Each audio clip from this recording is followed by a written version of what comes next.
What are we talking about today, Tara? So we are talking about the first half of A Court of Mist and Fury. Ooh. This was a chunky book. And so the first half is pretty chunky. It's like 32 chapters. Just if this is your first time tuning in or you're finding us on this specific episode, just know that this is going to be full of spoilers. We previously did a Throne of Glass series read along, so there might be like some light spoilery stuff too that comes up in discussion. So just kind of be aware of that. But definitely go back and take a listen if you're reading either series. So, do we want to talk about how the first book ended, like with Feyre under the mountain and kind of the big thing that happened there before jumping in? Yeah, so if you have not listened to the episode about A Court of Thorns and Roses, this is definitely going to give away the end of that book. But so we end that book with Feyre basically dying to set the Fae Kingdom free from Amarantha and finding the answer to the riddle, which is love.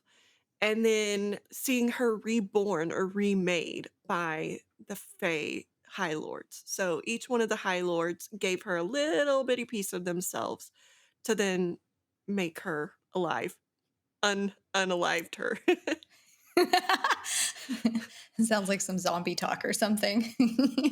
Yes. And then she returns to Spring Court with her beau, Tamlin. And then A Court of Mist and Fury opens up, and it has been 3 months since the events of Under the Mountain. Feyre is suffering from flashbacks and PTSD, really. She's having bad nightmares. She is severely depressed. She isn't eating. And she just seems kind of lost and directionless, really. Like she doesn't really have a purpose and she doesn't feel like she's adding value to anything. We immediately meet a new character named Ianthe. Is that her name? Ianthe? And she is one of 12 high priestesses. So that's kind of new lore that's been introduced to the world building. And there will be a little bit more around that a little later. But Ianthe is not very trustworthy. Like anyone that's new, Feyre doesn't really trust her. And Ianthe has tasked herself with planning for the wedding, which Feyre is fine with. You want to talk about her experience and kind of all the stuff happening in the Spring Court? So Feyre has now become Fae. So she now fits in with their world. But everybody in the Spring Court treats her a little differently. They treat her like, I want to say almost respect, but to the point that it's like bothersome to Feyre. Like they know that she freed them from not only Amarantha, but also the curse that they were under that forced them to wear masks. And so they are just kind of, I don't know a way to phrase that, but like a little step above worship, I think. And Feyre doesn't like that because Feyre, again, is reliving the bad times, what she had to do to get to the point of freeing them. And so she doesn't think that she's worthy of that. She is quite frankly just broken from everything that happened to her. And she's trying to move on. But at every turn, she is being kind of blocked by Tamlin and Lucian from growing and from moving on. So It's really sad. If I had to put a word to like the first part of this book, it'd really be just a lot of loss and soul searching for Feyre. Tam and Lucian have been off a lot because there's still a lot of fallout to deal with from Amarantha's death. She still has her henchmen and creatures that are lost that they need to hunt down. The adder being one of them. It escaped in the stuff from Under the Mountain. And it's just, you're in Feyre's headspace and you feel bad for her. Even her birthday comes, the winter solstice. She doesn't tell a single soul that it's her birthday. And it's just another day to her. And you just feel bad for her. And as her wedding day gets closer, she could not give a shit less for anything about it. The color of flowers, her wedding dress. And then it comes to her wedding day and she becomes very desperate. She's like walking down the aisle in a ridiculous dress. I'm like imagining just the poofiest, ugliest, like birthday cake looking dress or something. And you want to talk about what happens? So she is walking down the aisle and she is trying to think like about what she wants. And she ends up kind of begging to have this stop, because at this point she is seeing how Tamlin is like kind of keeping her locked away and not letting her go out. And that is one thing that she is having severe PTSD about, because she was locked under the mountain when Amarantha was giving her her trials. And so that's one thing that she cannot stand, is being locked up. And so she is kind of regretting being in this position of a wedding to Tamlin. And we'd also gotten introduced to the tithe before this. And so she's also kind of like, is he a person I want to be with? Because this tithe is not necessarily something she agrees with. It's a very Robin Hood kind of scene, right? Where the king, or was it the king in that story, or the prince, or whatever, he's like getting his Nottingham. 10% from everyone that can't afford it. And there was a scene in particular with like a little water fae, like a gray creature who did not have enough fish in the pond. Like the pond was tapped out of fish and she didn't have anything to donate. And Tamlin was just like, well, you have 3 days, just being very hard nosed about it, not having any morsel of empathy whatsoever. And Feyre kind of follows her out and gives her the jewels that she's wearing to be able to, take care of her and her, water sisters and stuff. I got very Selena vibes off of that, because like Hmm. Selena did whatever she could to help other people. So I bet that is going to come back and repay Feyre in the end. We will see. Yeah. Finding people and being nice to people, because she has a lot of that. Like, she's nice to everybody. She wants to have a fair world where everybody can succeed. And so, yeah. So she is sitting here wishing that she didn't have to say yes, and about to tell Tamlin no, that she wasn't going to marry him. And in walks Rhysand. And he's like, "Hey, it's about that time. Like, you have like the bargain. You have to spend a week with me." And he picked that time because he could hear Feyre over the bond that they have from their bargain, that she didn't want to do this. And so he picked that time to be like, "Hey, you know what? We struck a bargain. You have to come live with me for a week." And I get a kick out of Feyre and Reese together, because he is so like just snarky one-linery with her, just to get like a little bit of emotion out of her. And he's like trying to pull her out of her broken state. And I love that, because I think Tamlin was trying to put her back in her box, as opposed to Reese, who's trying to pull her out and be like, "Hey, live. Like, come on." It's after Feyre has gone away to the night court and she's spent some time with Rhysand and she's really reflecting on her relationship with Tamlin. She has this notion that Tamlin just stopped trying. Like all he cared about was getting his full power back, getting full control over his lands. And then as soon as he got that from Feyre, he just stopped trying and felt like he was more just entitled to certain things. And so she has the idea of like, okay, he was the first creature, human, whatever type of creature that showed me kindness after I had this horrible life. Is that why I was drawn to him? So she kind of starts second guessing things and just doing a lot of soul searching in that way. Yeah, and during these parts in the book, I was trying to like figure out what Tamlin's motives were, because on one side you can think that he was trying to keep her safe, because he knows that the danger that's out there for her, because we discover that she has gotten the powers from all seven of these high lords that gave her a piece of themselves to bring her back to life. And so Tamlin is trying to like tap that down so that nobody else can find it. And we find out even later in the book that there is something that she can do because of those powers. And so I'm sitting here thinking, is Tamlin doing this for her good? Or is Tamlin trying to keep her like, I don't know, almost Stockholm syndrome, keep her tied to him and only him, so that she can't get out? Like, is he a narcissist, like abuser? Or is he really trying to protect her? And I don't know which side I'm coming down on.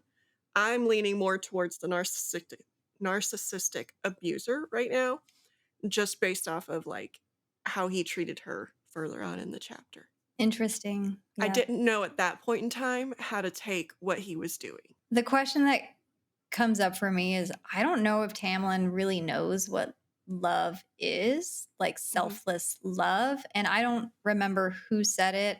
It might have been like Moore or something, but they say love can be a poison too. Do you remember that conversation in the book when they were talking about Tamlin? So it's almost like everything that he experienced growing up, and then with the curse and everything that was at stake, it's just his idea of what love is just got really warped. And he's almost like self righteous in that kind of way in what he Mhm. believes love is. Yeah. Yeah, and then we see the juxtaposition to Reese, who is like, grow, be who you want to be. You are free over here. Do what you Make want to do. mistakes. Make Yeah. mistakes. Like, yell at me if you want to. Call me a bastard. Call me a prick. Like, do what you want to do. You're free. And he really wants her to learn to read, which we discover is more for a bigger benefit, but he wants her to learn to read and to try and tap into these powers and to grow in them so that she can protect herself and not just, oh, poor pitiful me, I'm a damsel in distress over here. And so you see that with Reese, and I mean, it just makes Tamlin look even worse in my Yeah. impression. Yeah. um, I think it was Reese talking about how when Tamlin and his court was under that spell, how Tamlin sat on his ass for 50 years not doing anything and just sending out, people that in his group to go die instead of like trying to figure out any other path to beat this thing.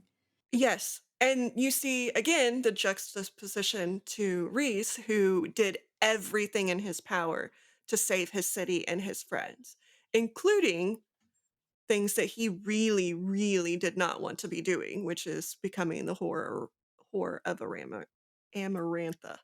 And that's hard to say. Yes. So Feyre goes off to Night Court to begin this bargain with Rhysand, and she's very much like when she was a human going off to the Spring Court. She's very suspicious of everything. Everything that she's heard about the Night Court is they are bad, they're evil, they do horrible things, and so she's expecting a very under the mountain type of place full of horrors, really. And then she goes to Night Court, and it's this beautiful palace in the mountains, basically, that goes through like the full seasons, full times of day, and everything.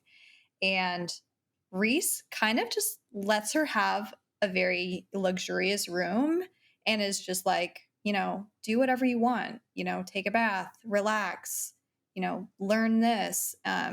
Eat. He eat, yeah, put on some weight. You're like skin and bones.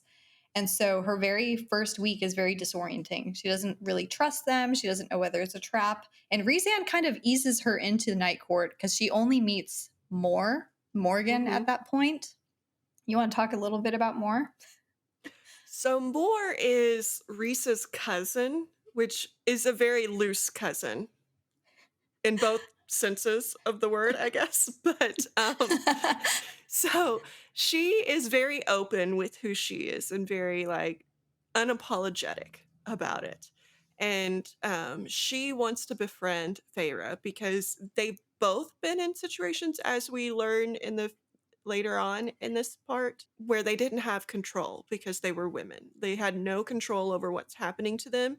And so I think Moore finds herself in Feyre, like sees herself and sees when she was broken and wants to help her. But she is very, very sassy, very, very much can hold her own against everybody, even though, I mean, Rhys is the most powerful High Lord ever in Perinthian. So in the history of Perinthian, he's the like most powerful High Lord. And she holds her own with him even, and so very badass. Comparing Night Court and Spring Court, I mean, everyone bows down to Tamlin. His word is the word. No one can have any other say against it. And then you go to Night Court, and Rhysand is like, I'm going to give my 2 cents, but it's up to you guys to agree or what. Just, I want Yeah. everyone to vocalize their opinion on it. And then we'll all collectively weigh in on next steps type of thing. Well, and there's that same kind of a thing with how Thera is treated. Like, she is worried about how the people of the Night Court are going to be treating her, and they're like very respectful, but also let her do her own thing. I envision this like a celebrity, you know, how some fans are like, I want a picture, autograph, like whatever, even when they're trying to like have dinner with their family, right? That's what the Spring Court did to Feyre. Whereas there are some fans that are like, okay, when you're available, we'll do this. And like, I'll thank you or whatever. But they're not intrusive with that. And so that's what I feel like there's like a difference between that, even in the way Feyre is treated too.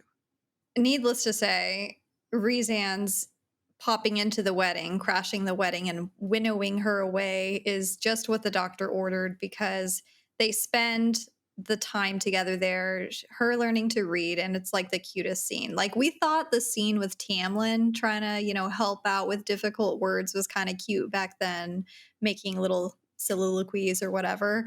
But Rhysand is being like, Rhysand is the most handsome High Lord.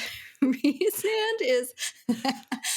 And making her write these, like, you know, kids used to get in trouble, and so they had to write on the chalkboard over and over and over and over. He's making her do that, and then he's also making her do shield practice because he can still get into her mind, and so she can put up a shield over that so that people can't get into her mind. And so he's making her like put it up and down, over and over and over. You get the sense that Feyre is just projecting so much internal dialogue so loudly all the time with the way that he has her training to shield. Yes. Well, he even admits it. Like, he hasn't been able to sleep in the last 3 months because she has been projecting her images through her dreams on him. And so he is like having to relive this nightmare that she is doing, but also seeing her vomiting up her guts every morning. Meanwhile, Tamlin's just like sleeping through the night, totally Yes. oblivious. Just See, this not. is again why I am liking Tamlin less and less and less. Because if I'm puking up my guts, Justin better be right there beside me. Because if he's not, there might be a pillow over his face in the morning. Oh, I love it. Like, if I have to um, be up, you have to be up. But yes, he better not wake me up if he's vomiting. Okay. yes, Be quiet about that samesies. shit. Oh, yeah, yeah. So all this time is passing, and they start figuring out that because of her being remade into a high fae from all of the different high lords, that she now possesses power from all of them, and she has absolutely no control over it. Whenever she gets emotional, different ones just manifest.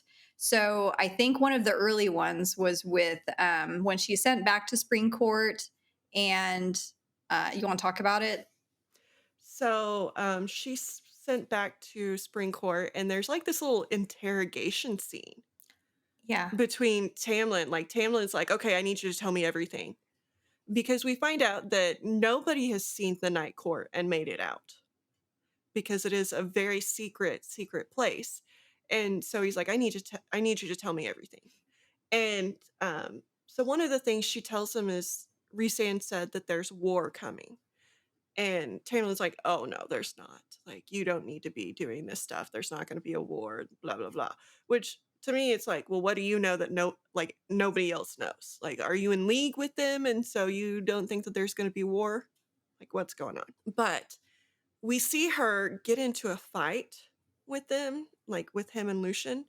And she uses like the heat, right, on the table. But there's another one that she uses too. What's the other one? Is She it strength?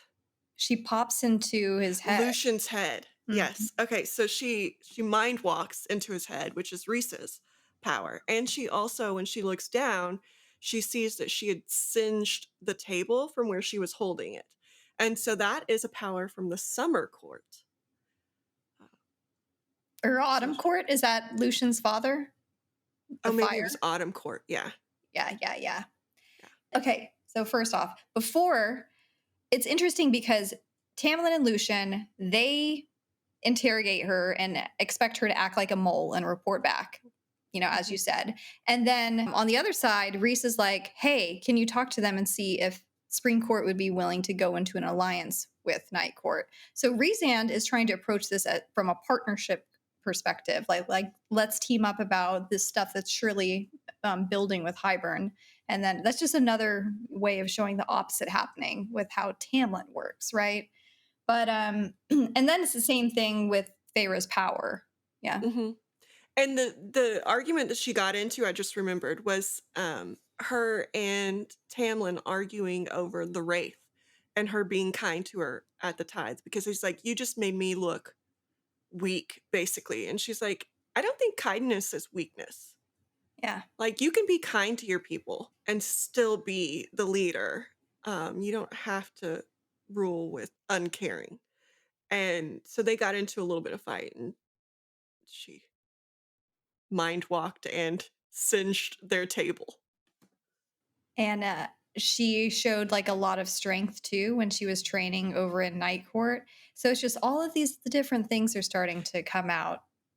And speed. She got speed too at this Mhm. point. She's very quick. So she gets locked up in the Spring Court Manor because Tamlin is like, I'm going off to the western border, like the border of the continent, because there's some stuff happening there. And as we know, politically, Hybern is located on an island continent off of the western border. And so Tamlin is being very hush hush, not sharing any information about what's going on. And he's just like, I'm going. Feyre wants to go. She will not accept no as an answer and says she is going. And then Tamlin fucking locks her in there. And then, as Tara said, she has a like breakdown because it's very under the mountain flashbacks, her being locked up, imprisoned.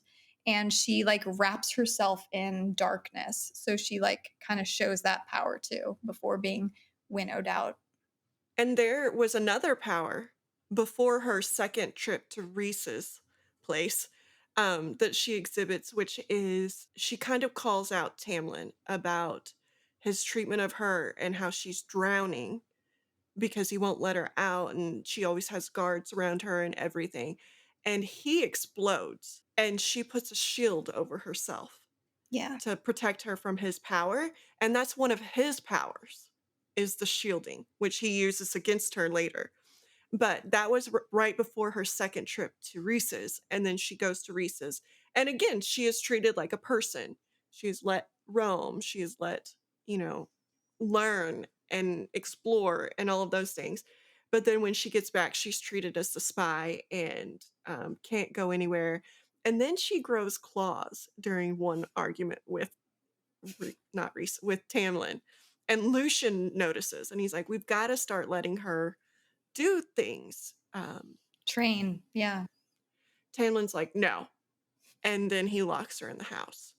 And that is her like breaking point, is being locked up. And so then we meet Moore again because Reese sends Moore to get her out of there. She's scaring all of the like servants, and even Alice helps Moore get her out because she is locked in this house. All the like avenues of escape are gone, and she is now cloaked herself in darkness, which again is Reese's power. And Moore goes in and finds her and like picks her up, and she's like, we're getting out. And then she goes back to Reese and she's like, basically, why did Reese not come? Why did Moore? And he's like, well, if I had stepped in and taken you, then he would be able to attack my lands. But Yes. Moore can step in and not, garner that right on behalf of Tamlin. Yeah, Rhysand is very much thinking strategically. Like he doesn't want to start any unnecessary, wars or skirmishes. But then it's a subsequent visit to the Night Court. Rhys is like, "Okay, you want to leave the palace and go visit? Like, I'll show you a place." And he shows her the city of Valaris, or the City of Dreams, and it's kind of. I'm trying to think of like a city that it kind of encapsulates, but there's just like an art district. There's a bunch of cafes and patio restaurants and just a Like very Paris, vibrant, yes, like a very beautiful place. City of Lights too. Like when they go to his first house and then they go to his second house, and the second house is like built into a mountain. The House of And Wind. when they fly up, like she can see all of the lights of the city, and she's like, it's like very pretty, and so, yeah, I was envisioning, like, a Paris with all the lights and, like, the art districts and the, museums and theaters and all the stuff. I love the scene where he took her to the House of Wind to meet the rest of his inner circle, and so we Mhm. meet the 2 Bat Boys. So there's, Azrael and Cassian, and they are Illyrian warriors, so they have wings just like Rhysand, but Rhysand is half Illyrian. And so Azrael is the spy master. He's something called a shadow singer. He has these scarred, brutalized hands from some terrible childhood trauma that we can get into. And then there's Cassian, who's kind of the commander of all of Rhysand's armies. And then we meet a creature, a fabulous creature named Amryn.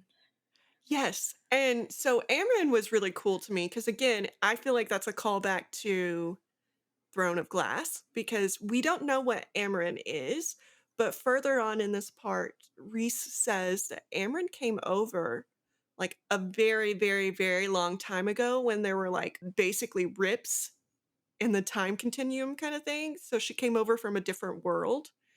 And I got very like the not word stones, what are those called?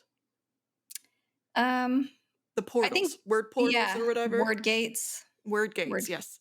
So I got very word gate vibes off of that. Like somebody was opening up a portal and she came in and I she also has silver eyes, which we met a goddess in Throne of Glass with silver eyes before. So I'm like, and she's super, super powerful. And she drinks blood, which is also creepy. Like, is she a Mhm. vampire? I think she just terrifies everyone, really. Yeah. Right? Well, they're like very grateful that she's on their side. But Yes. yes, the silver-eyed And Amryn. Hmm. so Amryn is number 2 to Reese. Number 3 is Morgan, so more. And then like the boys are like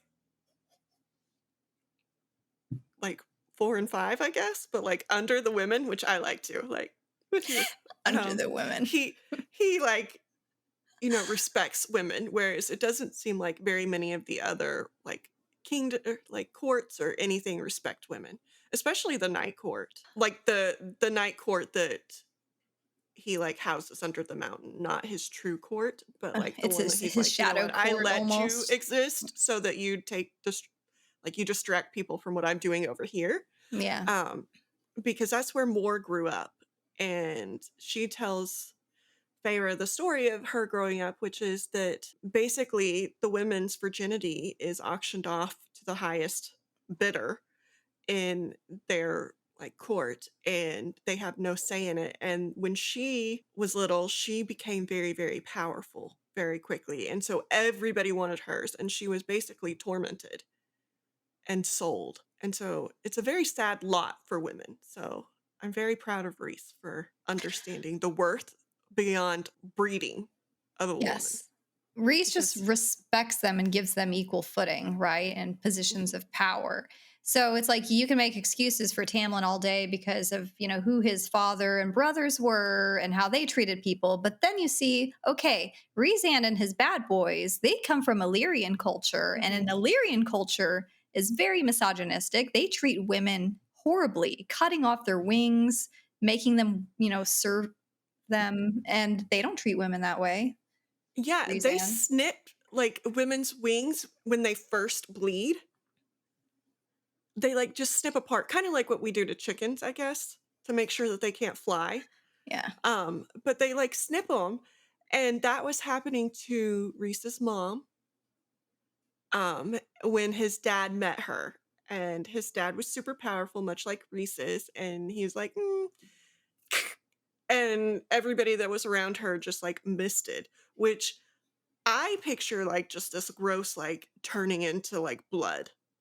Like they just turned into people mist, which is disgusting. But that was one of Reese's dad's powers that Reese has is he can turn people into people mist. Yeah. So wonderful upbringing that Reese had. Yeah. I mean, Which I guess he did have a fairly good one because it sounds like his mother was fairly nice to him. Yes, she was like that shine, that light for him, Yes. and, you didn't get the same story from Asriel, who Uh-uh. was basically locked up his entire life and had nothing but the shadows. And Yeah, his older brothers tortured him, yeah. and his parents didn't give a crap. And then the same for Cassian.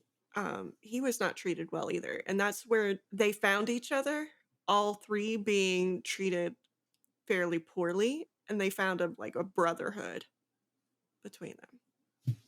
We love So our they bat had sympathy. boys.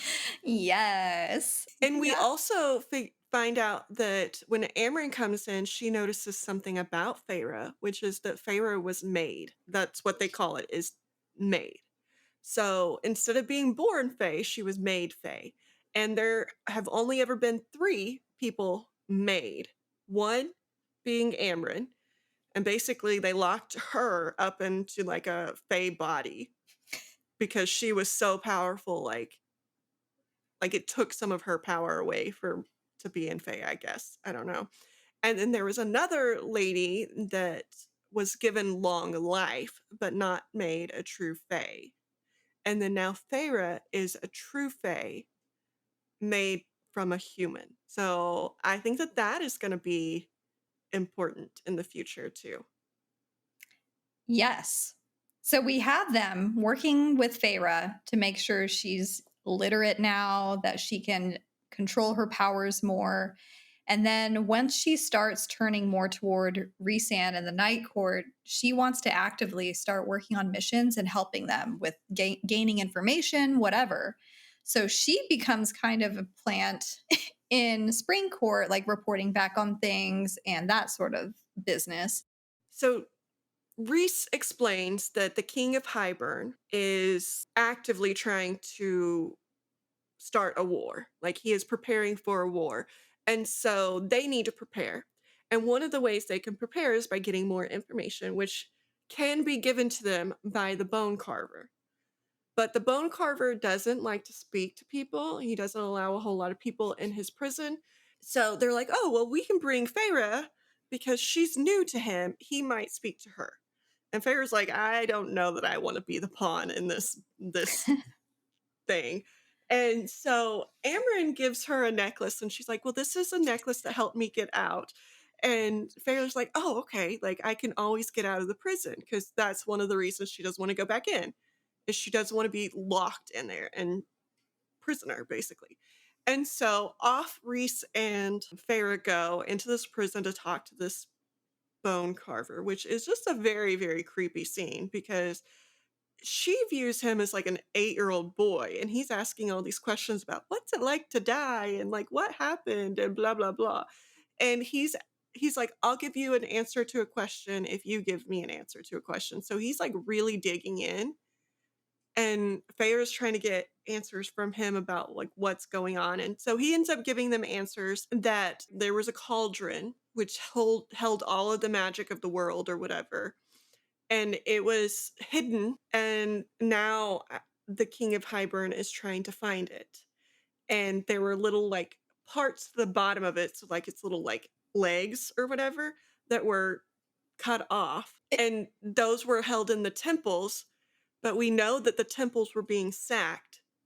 And so they're figuring out that this cauldron is being put back together, and it is something that he can break the wall to the human world with. If you remember from the first book, A Court of Thorns and Roses, when Feyre just got to the manor, she was exploring the rooms and there was the tapestry on the wall that showed kind of the history of the early world with the cauldron lore and how the magic kind of was dispersed. So it's kind of that world building now coming into play as major plot threads happening.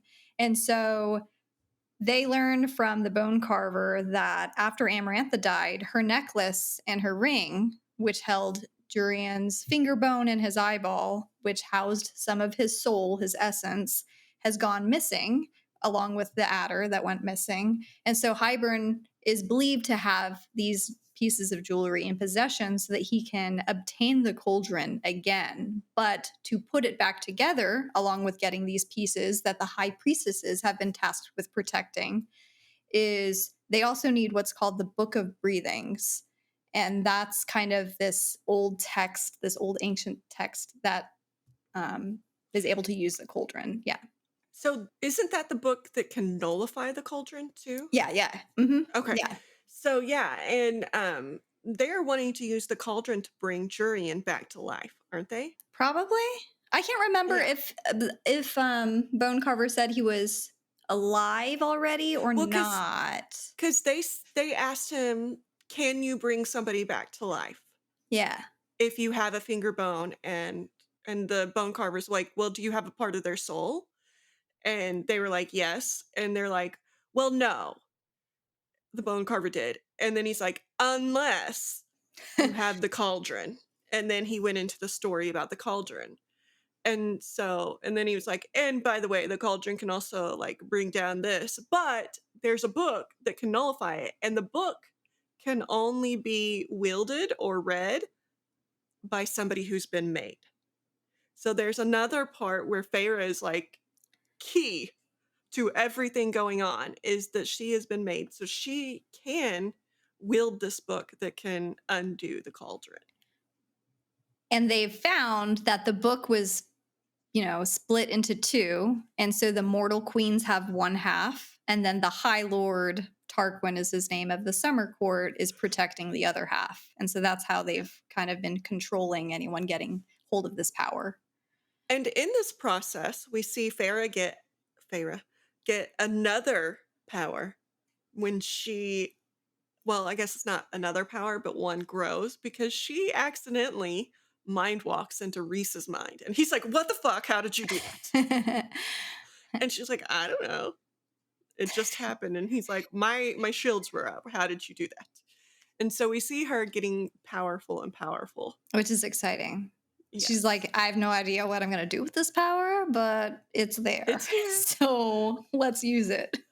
And then we pass on to another kind of task that Reese needs her to do, which is to visit the Weaver. And Azriel and Cassian are like, "What the hell? Like, you can't take her to the Weaver." And she's like, "Why not?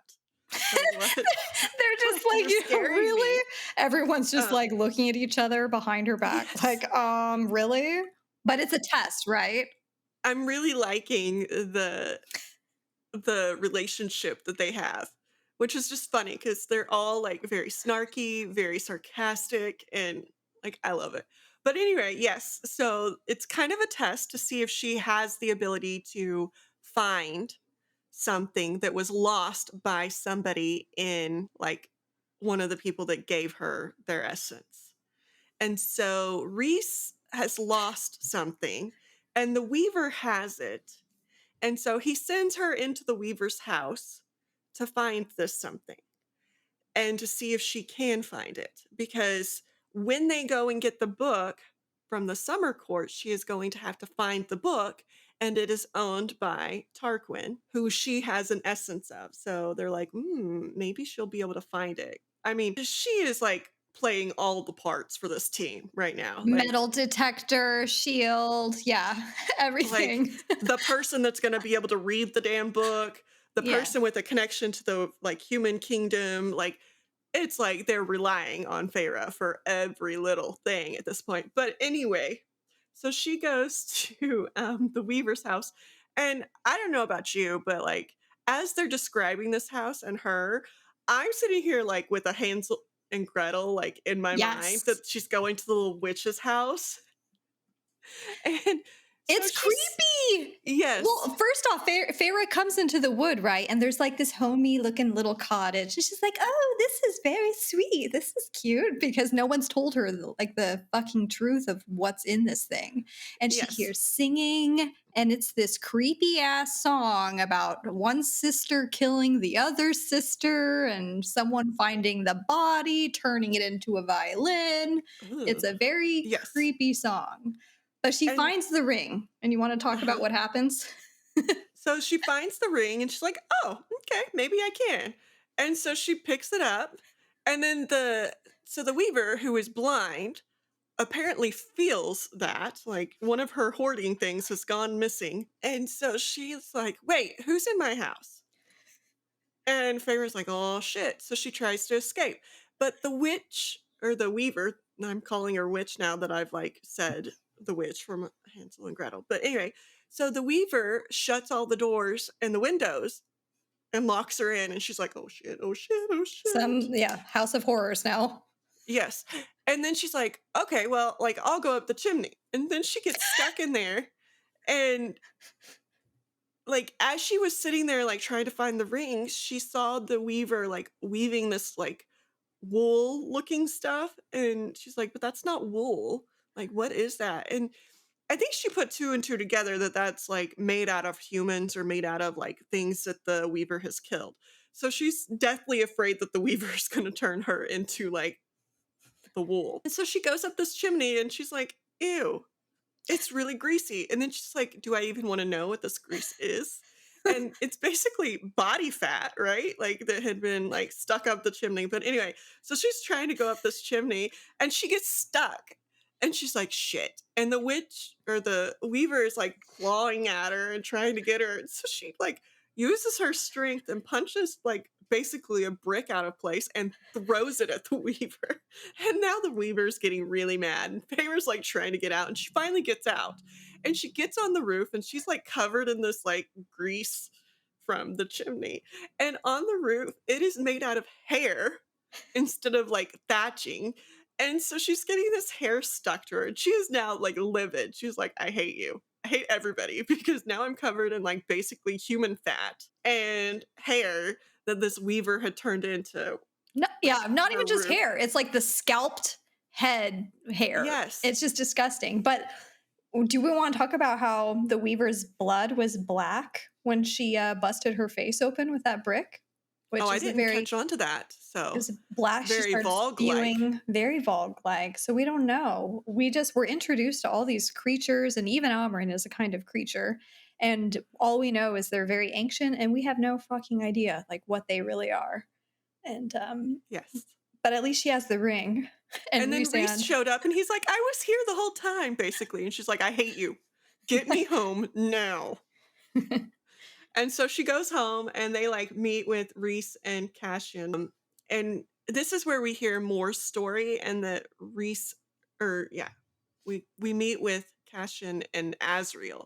And this is where we hear the story of Moore, where Reese and Cassian saved her. So these like we're building this why they have such a strong connection up with all these little stories. We also find out exactly how big of a choice it was whenever Rhysand became Amarantha's whore, because he shares the memory of Ianthe or whatever. I Hmm. can't say her name. And Yes. talk about that scene. So I'm gonna backtrack a little because we see a very cute scene between her and Reese where he gets a little jealous and basically offers up Cassian for sex with Feyre. And like he gets jealous of her being like, "Oh, okay, I might take you up on that offer." And he's like, "Wait, what?" Like, no. Um, but then he gives her the memory of what he experienced, and we see why what he gave for his city in becoming Amarantha's whore, why it was so important to him. Because we see that Ianthe? Yeah, tried seducing him. Like she's like butt naked in his bed, like just like, "Here I am. Please come." And Like you wouldn't do the same thing waiting and read well, I wouldn't that. try and force him into it, okay? Yeah, Like, yeah. I might be open and available, but I would not try to force him into it. Thank you very much, Yeah, Sandra. Tara's a good girl. But but anyway, so she is trying to like force him into having sex with her, and she goes to grab him, and he like uses his power and like starts breaking things in her hand, and she's screaming, and he like kicks her out with his powers, and it's great. But then you see Feyre being like, Lucian didn't like her. I wonder if she forced herself onto Lucian and he didn't have the power to stop her. And so you see, I think at the first, Feyre likes Ianthe a little bit because it was a friend and kind of like what she experienced with Tamlin. Like this is the first person that was nice to her. And so she latched on. But then you see her, like, realizing, "Okay, maybe this person wasn't a good person, and, like, maybe I should have been more picky with my friends." And, being like, Moore was more of a friend to her than Ianthe has been. And so she's realizing that there's more to being a friend than just somebody who's around. Feyre made a comment that Ianthe and Tamlin look like they would have made a really good couple because they're both, sun-kissed and blonde, and Ianthe was just very eager to help out and, help counsel. Probably been eager to help out Oh, Tamlin too. yes. So there's just a lot of, I'm sure Feyre feels, I mean, she has her complex feelings about Tamlin, because she did love him, but it's very complicated kind of love. And so she still wants the best for him. Like, she doesn't want anyone taking advantage of that. So but we should talk about the trip that they do to the Mortal to go see the sisters Mhm. to help, in the next step of this process and trying to figure out what the King of Hybern is up to with all of these magical artifacts and stuff. She does pay a visit to her sister Nesta and Elaine in their little wealthy mansion. And what's new with them? What's going on over there? So Nesta is still not married, so woohoo! She did not marry Thomas, but Elaine is engaged, and she is engaged to a Fae hating like person's son. And so her ring that she got from them is iron, even though they know that iron does nothing to Fae. And so Feyre comes in, and at first Nesta's like, no, we're not going to help you. But then Elaine's like, hey, she did a lot for us, so I think we should help her. And because Elaine says it, I think Nesta's like, okay, fine, we'll do it. And so they stay in the manor overnight so that they can then write the queens a letter to ask for their help with giving them the book so that they can put both pieces together, right? And so they have this family dinner, and Reese and Cassian and Asriel are all there, and along with her sisters, and it's very dysfunctionally funny. Um, because the chairs can't hold their wings. So they're like very uncomfortable in these like human chairs. And then Cassian is just trying to get a rise out of Nesta. And like I got the sense that he was like I fucking her the whole time too, which really like just irritated Nesta because she's like, yeah, right, dude. Leave me alone. Dream on. Yeah. And then Asriel is just over here trying to keep the peace and like being like a shy good boy, eh, while his like shadows are like swirling him, you know? And I'm like, so Cassian's openly trying to like cause a rift, and Asriel, who looks like he would probably be the one that like is the scary ass person, is over here trying to like keep the peace.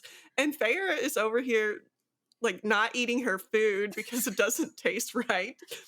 And Reese is like, well, our like if you ever came to our world, like you would understand, and like trying to be nice. And it was just so Yeah. Nesta's dysfunctional. just And like something wrong with her food.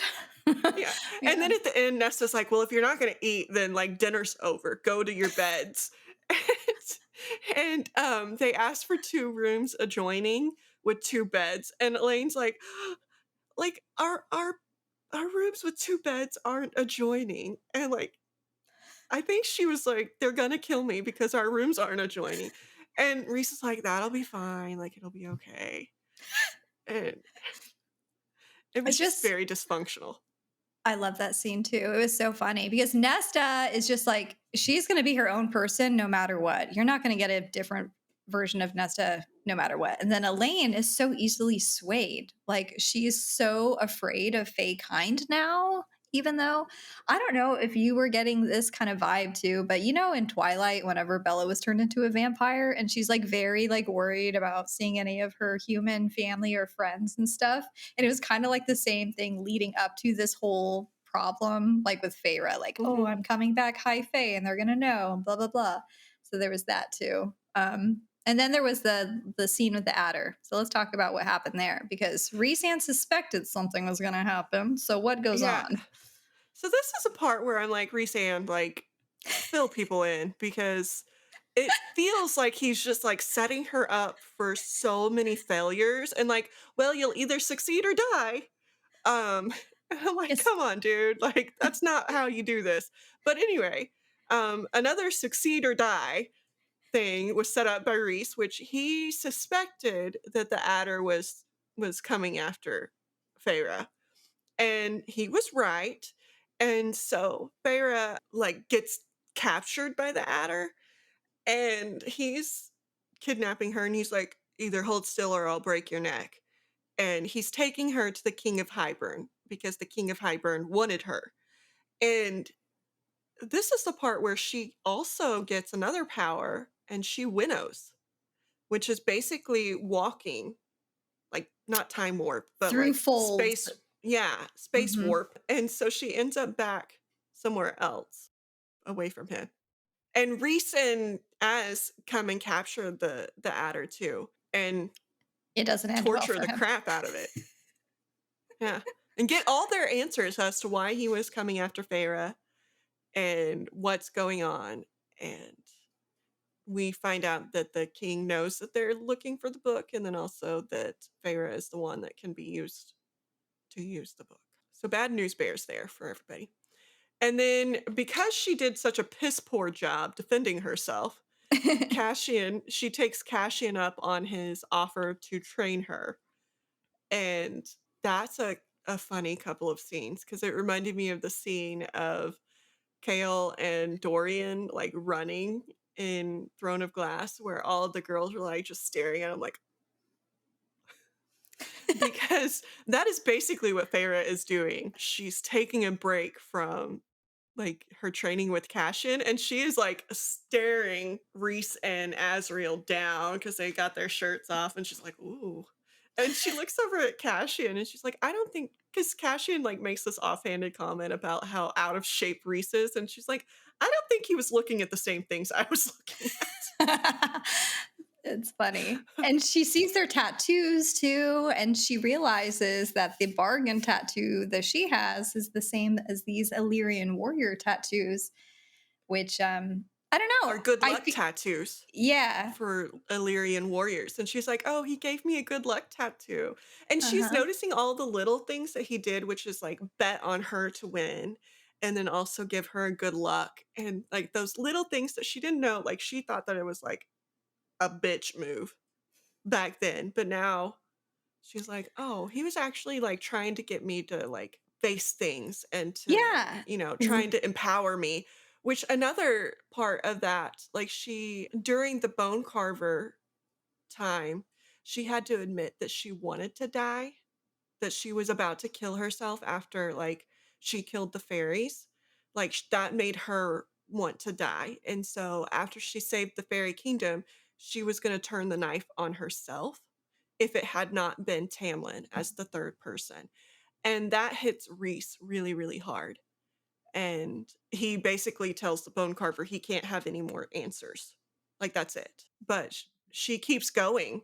The whole bone carver scene takes Farah to a very, very dark place. But Rezand, he starts explaining little by little, like the small things that he did to try and make Farah want to survive and want to wake up that Mhm. next morning, such as he's the one that sent the music playing whenever she was like in the little dungeon cell, and just like little things like this. He was still very much enthralled to Amarantha with his powers somewhat suppressed, but he did what he could in a way Mhm. that wouldn't give it away and get, himself or anyone that he cared about in trouble. So, but you just get the sense and see that he has backed up his promises forever. That's just who he is, protecting the people of Valaris from Amarantha for so long. And that's just such a stark difference from Tamlin. And then you see like a little bit of flirting between Reese Oh, and yeah. Feyre in that they're writing little notes that disappear. So it's very Uh-huh. much like a text, but like on Yeah. actual pieces of paper. And so she's like writing notes, and there's one about like him something about licking, and she's like, "Well, I seem to remember you're not very good at that." He's like licking her tears. Yes, and he's like, "Well, what part of me do you want to lick?" Or she asks him or something. I don't remember how it went, but there is some heavy flirtation going on. Every And time she screams at him that he's a pig, it cracked me up. Like, just pig, and yeah. yeah. So we end this one on a little bit of a high note. Everybody's a little happy. Moore and everybody have been going out drinking and carousing and things. And you see a little bit of a love triangle, I think, between Cassian, Azriel, and Moore.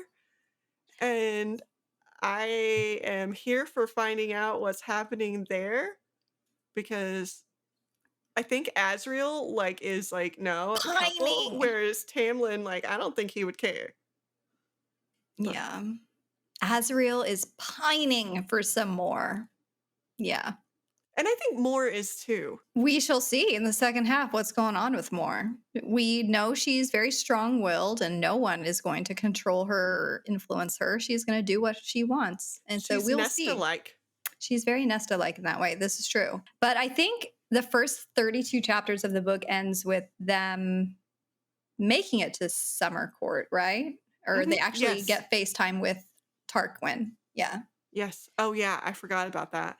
I read that like 10 minutes before this Super recording fast. too, and I forgot about it. So yes, they go to the summer court, and there was a mention at the very, very end of like a war between the night court and Tamlin's court, the spring court, because they hinted at that the night court stole Feyre, which according to the law, she has to be given back. Like she's not a human person or a person doesn't have the like right to leave Tamlin after she said yes to being married. And she's like, no, it's my choice. And they're like, well, that doesn't matter. The law says this. And Brees is getting a little peevy.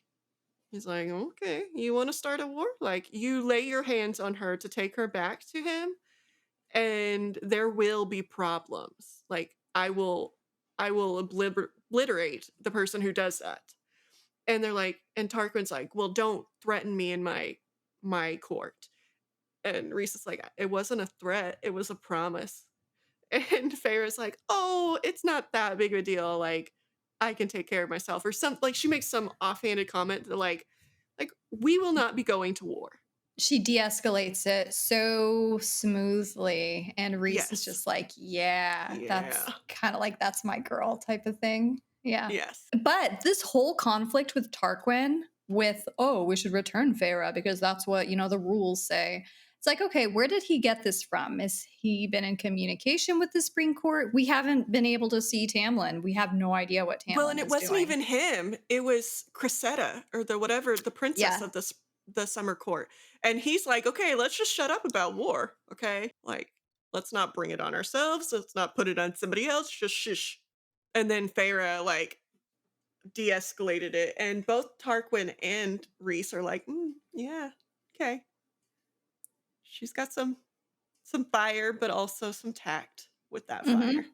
She can play politics, like, or at least Mhm. can learn politics. Hmm. Yeah. So So I think this is a lot of setup for the last half. And any theories or things that you'd like to see more of? well, I want to see more of her and Reese because, like, Of course. I want that. I want to see less of her and Tamlin because, I mean, we got some spicy scenes with her and Tamlin, but like, I just don't like Tamlin very much. I think he's very all about himself, whereas she's all about him, and she's making a lot of concessions to keep him happy, whereas I don't think he's making any concessions to keep her happy. And I don't like that. It's a two-way street. That's fair. But I see Reese making a lot of concessions and her making a lot of concessions and like acknowledging that like maybe he's not all bad. So I like them together. And then I want to see more of Moore and Cashin and Azriel because I want to figure out what the fuck's going on there. And then I also want to see more of Amarin. I want to figure out more of what she is because I think that there's like something big coming with that one.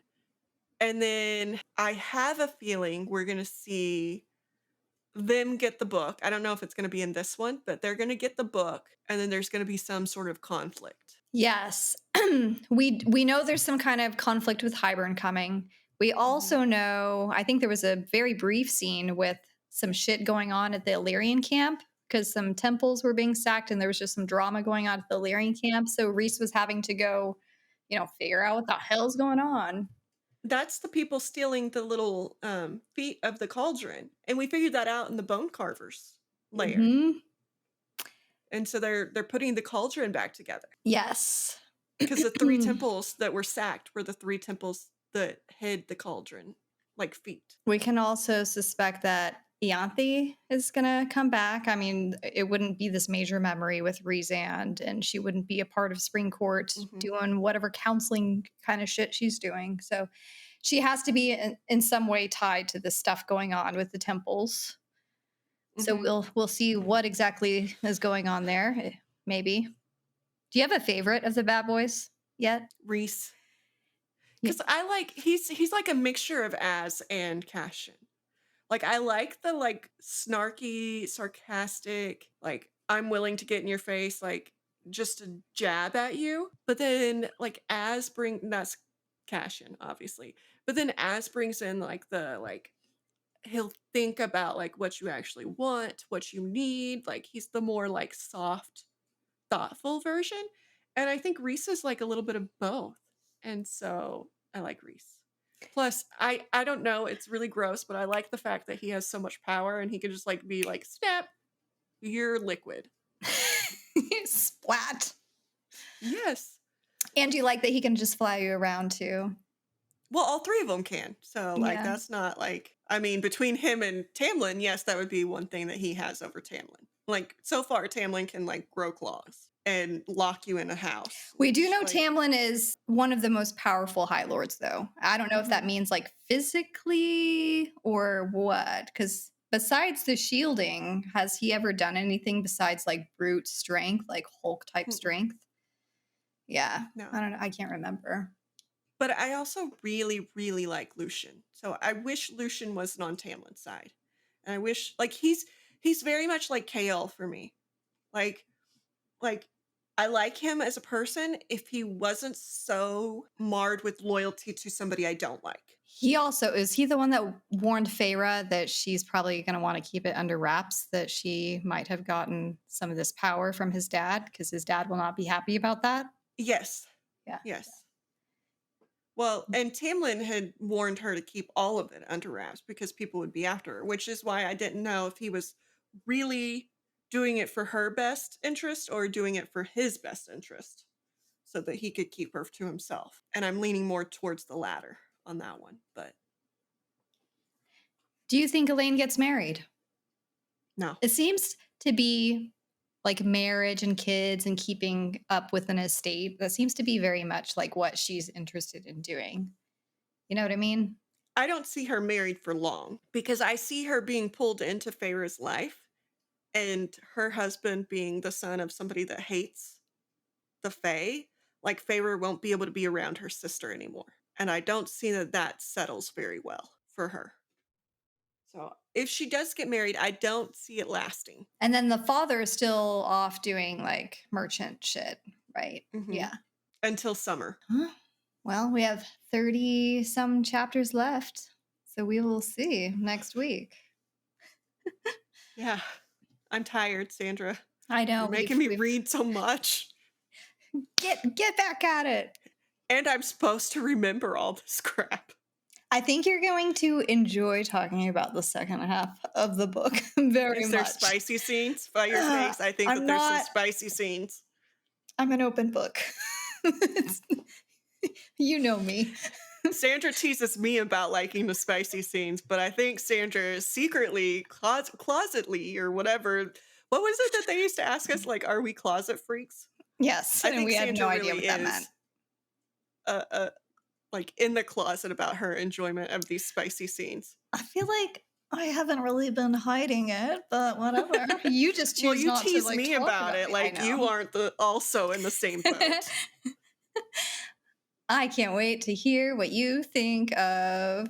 We'll talk about two specific chapters in the second half of the book. So Okay, you already have the chapters down. Yes. did you like do your color coding like, okay, pink is for the sexy time and green is for like lines I like. So these chapters are color coded. I mean, Did you? Uh-huh. no, I didn't. Not in this book. Show me your book now. Look, I only have 2. Okay. And they're not color coded, No, guys. but I fully expect you to be texting me when you get to these Oh parts. yeah, I did not do a good job of texting you this It's time. okay, it's okay. I read it very quick. It You was did all I read could it do to take quickly. my own little notes. Like, okay, something happened. I mean, this is such a fun book in the series. Like, once you finish this book, you're going to think so differently of like the very first book in the series. I mean, you already feel that way, I'm sure. But anywho, so I like I like your cover of the book better than my cover. it's just gray with the, I like the gray and the like teal color. I like the bright colors. We can just trade books apparently. Anywho, if you enjoy this discussion of A Court of Mist and Fury, chapters 1 through 32, feel free to hop on Apple Podcasts or Spotify and leave a rating or a review if you have an extra time. You can find us at Story Darlings on any social media platform or storydarlings.com. And then tune in next Monday for the second half of the book.